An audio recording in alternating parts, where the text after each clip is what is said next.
ندخل على العهد الجديد. في العهد الجديد ماذا أعطانا المسيح؟ أعطانا جسده، وأعطانا روحه، وأعطانا ملكوته. إذن كل حاجة. ماذا ينتظر مننا المسيح؟ لا، مش منتظر العشور، منتظر كل حاجة. ربنا يسوع اداك كل حاجة وهو غني جدا، فأنت البخيل، أقصد الفقير الغلبان، هتديله إيه؟ تديله كل حاجة. فإحنا في العهد الجديد قفزنا قفزة. أولا شفنا في العهد القديم أن طوبيت ويشوع بن السراخ ونسكت وحزقية، الناس دي عدت العشور بكتير، ما كانوش واقفين على العشور. طبعا هم فهموا أن ده الحد الأدنى، لكن هم نفسهم كانوا بيتجاوزوه، خلاص فهموا البركة. تعليم المسيح، أحط كام آية بس عشان تعرفوا قد إيه المسيح اتكلم في الموضوع ده. قال أعطوا ما عندكم صدقة، يعني كل اللي عندك لو قدرت تطلعه طلعه، فهو ذا كل شيء يكون نقيا لكم. إذن حياتك بتتنقى، بيتك بيتنقى بالصدقات، خطاياك بتروح بالصدقات، مشاكلك بتتحل بالصدقات.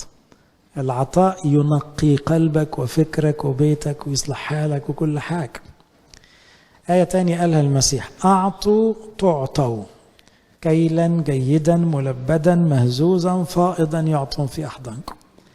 أعطوا، على فكرة في الترجمة أعطوا بعدها نقطة، يعني إيه؟ ادوا خلاص، ادوا أي حاجة وشوف هتاخد إيه بقى. تاخد أحلى حاجة وأكتر حاجة وأغنى حاجة من ربنا.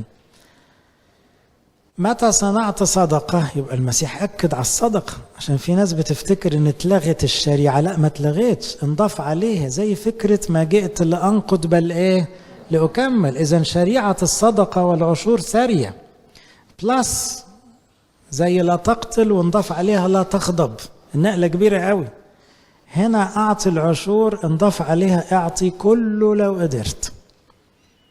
فبيقول لما تيجي تعمل صدقة خليك بقى حريص على حاجات تانية، إنك ما تعملهاش بشكل علني عشان ما تضيعش تعبك، لألا تمجد من الناس وتستوفي أجرك. لما الشاب الغني جه سأله، قال له روح السما ازاي؟ قال له، بعدين أعلن له أنه هو الإله الصالح، وقال له احفظ الوصايا. قال له حفظها. قال له لا، في واحدة لسه. قال له شوف بقى، عاوز تبقى كامل؟ تعالى ايه، يعوزك شيء واحد، اذهب بيع كل مالك واعطي الفقراء، يبقى لك كنز في السماء، وتعالى امشي ورايا. وساعتها الشاب ده مشي. وساعتها المسيح قال مشكلة الأغنياء ان هم مستخسرين اللي عندهم، فاكرين ان الغنى ده غنى بجد، مش عارفين يضلعوه. وما أعصر دخول الأغنياء ملكوت السماوات. ودخول غني ملكوت السماوات دخول جمل من ثقب إبرة أيسر. وبعدين لما التلاميذ اتخضوا قال لهم يعني غير المستطاع عند الناس مستطاع عند الله. يعني يمكن تيجي بالزقة، تبقى معجزة لو غني دخل يعني. طب ده كلام يخوف يا أحبائي. أم بطرس بقى قال له احنا عملنا سيبنا كل حاجة. قال له ما تخافش، ما حدش ساب حاجة إلا وياخد 100 ضعف، وفي الظهر الآتي الحياة الأبدية. إذا ربنا يسوع في كلامه في العطاء ما كانش بيقول 10% خلاص، كلمش بدي، كلمش في أرقام. ولما ادانا مثلا بتاعت الفلسين. الفلسين عملت ايه؟ أعطت كل معيشتها وهي فقيرة. طبعا ده مثل عالي قوي. ليه؟ لأنها فقيرة قوي ومحتاجة، ودت كل حاجة، أعطت من أعوازها. احنا لما بندي ايه؟ الزيادة. لكن لو انت محتاجه قوي ما بتطلعوش، لا غلط برضه. ده احنا بقى ايه؟ مركون وما بنطلعوش. شوفوا احنا لسه في مسافة كبيرة قد ايه عن اللي المسيح قاله.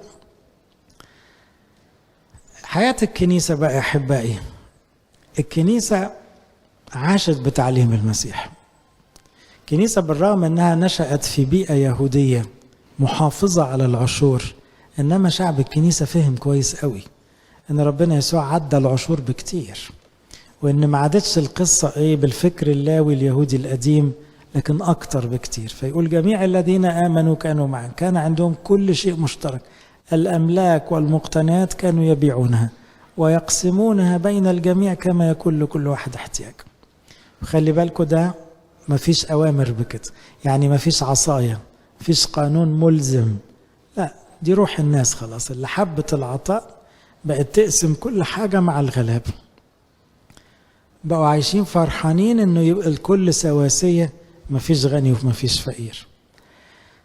كورنثوس الثانية يورينا جو الكنيسة، يقول الناس دول أعطوا حسب الطاقة، أن أشهدوا فوق الطاقة من تلقاء نفسه. لما حصلت مجاعة في أورشليم بقوا بتوع أنطاكيا والبلاد دي بيلموا للغلابة بتوع أورشليم من فوق طاقتهم، يعني زي ما تقولوا بيجوعوا نفسهم عشان يحوشوا لإخواتهم. وملتمسين منا بطلبة كثيرة أن نقبل النعمة وشركة الخدمة التي، يعني بقوا يترجوا الجماعة اللي رايحين أورشليم ممكن تاخدوا البركات دي معاكم وانتوا رايحين، مش بيدوها تفضلا، لا بيدوها بنفس راديو. يبقى حياة الكنيسة كانت فيها فكرة الترك بسهولة، ما كانش حد مقدر الغنى الأرضي، ما كانش حد مكنز ومشغول باللي عنده، ما كانش حد بيبص أنا عندي وانت ما عندكش. الأفكار الغريبة دي كلها هي اللي مضيعة الكنيسة حاليا. أختم بقى وأقول في قواعد عامة.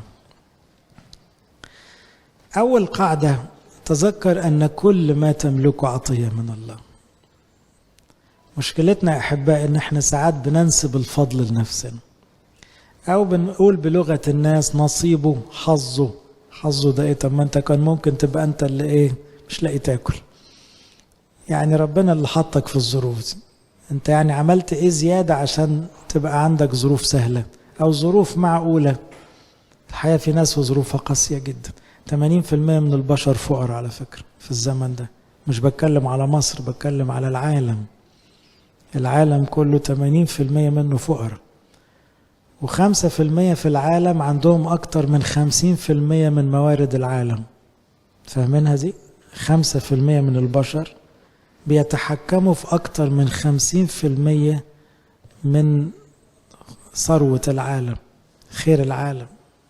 فالعالم ماشي مقلوب، عالم وضع في الشرير، لأن لو الأغنياء نفذوا كلام المسيح ما فيش هيبقى في فقير في العالم ولا فقير واحد، كل الناس تعيش كويس.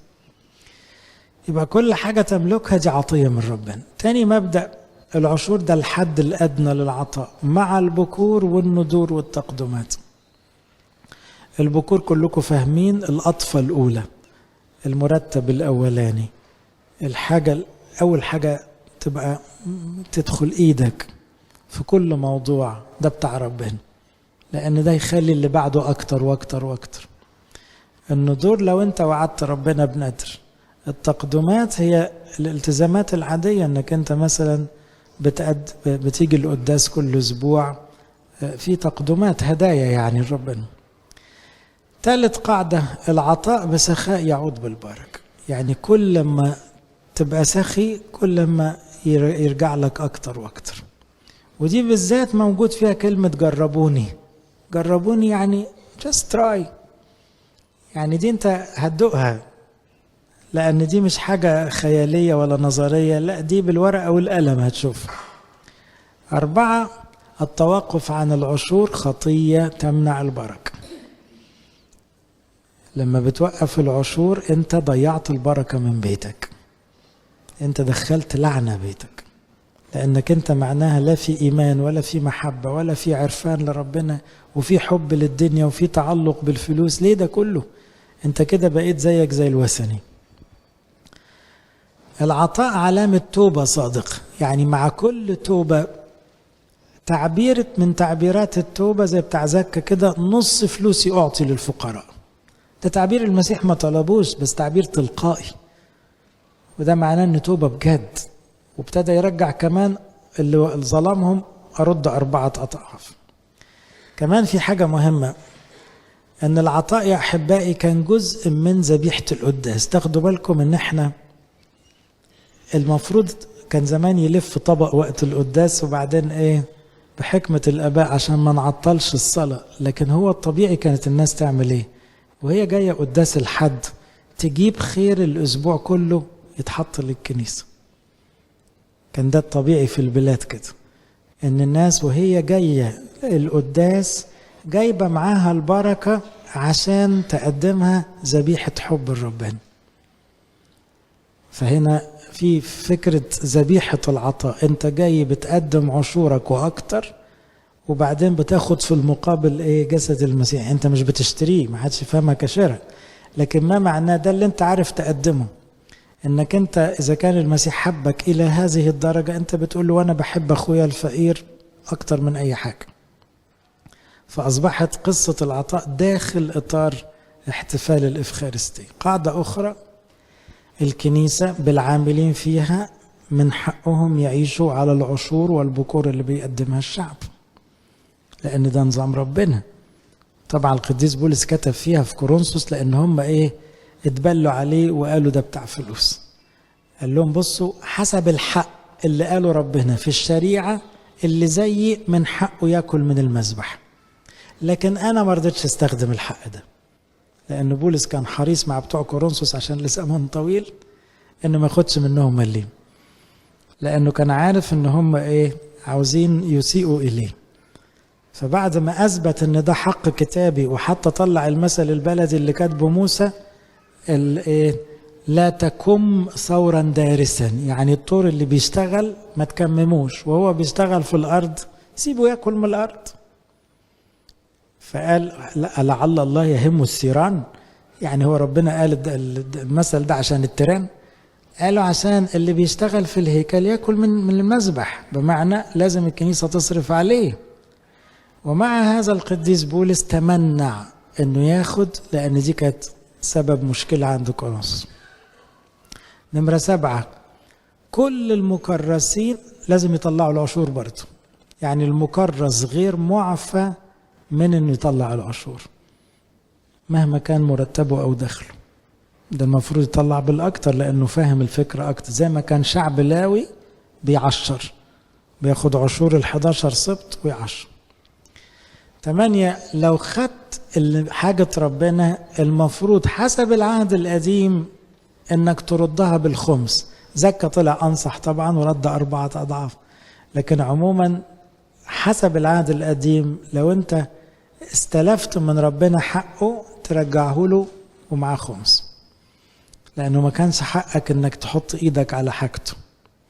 9، العطاء يشمل كل المحتاجين حتى الغرباء. حسب الشريعة الغريب محطوط مع اليتيم والأرملة. الغريب هنا معناه ايه؟ حتى لو مش مؤمن. عطاياكم تشمل خدمة غير الغرباء، وماله، ما عندوش ربنا مشكلة بدي، طالما محتاج ما فيش مشكلة. أخيرا أقول ايه؟ حسب بقى لما تحط تعليم الكتاب كله مع بعض، موضوع العطاء لازم على الأقل يكون في 3 كلمات مهمين مشاركين العطاء: الأمانة والحكمة والخفاء. فاكرين من هو الوكيل؟ الوكيل دي مين؟ صرف عطايا. الوكيل الايه؟ الأمين الحكيم. يبقى وانت بتشتغل الشغلة دي وانت بتراجع ما عندك لازم تكون أمين، لأن في حاجات دخلت بيتك ما طلعتش عشرة، دي عدم أمانة. في حاجات دخلت بيتك كتير ما طلعتش عشرة. مش بقول لك خليك فريسي وشوية الملوخية هنطلع عشرة، هنعدي الملوخية، لكن لا، في حاجات كتيرة يعني ايه؟ يبلعون الجمل، يعني ممكن نكون بلعنا حاجات اكتر من كده كتير. في نفس الوقت الحكمة معناه انك انت بتشوف برضو الانسب ايه؟ الكنيسة باحتياجاتها قبل الغريب واليتيم والأرملة عشان الخدمة تكمل وتمشي. فالكنيسة كمؤسسة زمان، يعني على الأقل في العهد القديم، كانت الحاجة بتروح للكهنة واللاويين. عنصر الخفاء ده طبعا ركز فيه ربنا يسوع، لأن كانت فيه قصادها خطية الرياء. فكذا مرة يقول ايه؟ ما تعرفش بقى يمينك شمالك، وما تقعدش تعمل حاجة قدام الناس. خليك حريص انك لما تدي وتدي بسخاء بقدر الامكان، مفيش داعي تهلل. لا تبوق امامك كما يفعل المرائين. ما تقعدش تتكلم عن الحتة دي. حاسب ما تتكلمش انك اتبرعت، انك رحت، انك جبت، انك عملت، لا، ما تحكيش لألا تستوفي اجرك. اتمنى يكون الموضوع بان وبقت فيه رسائل لينا، كل واحد كده يستقبل الرسالة اللي تخصه. لإلهنا كل مجد وكرم.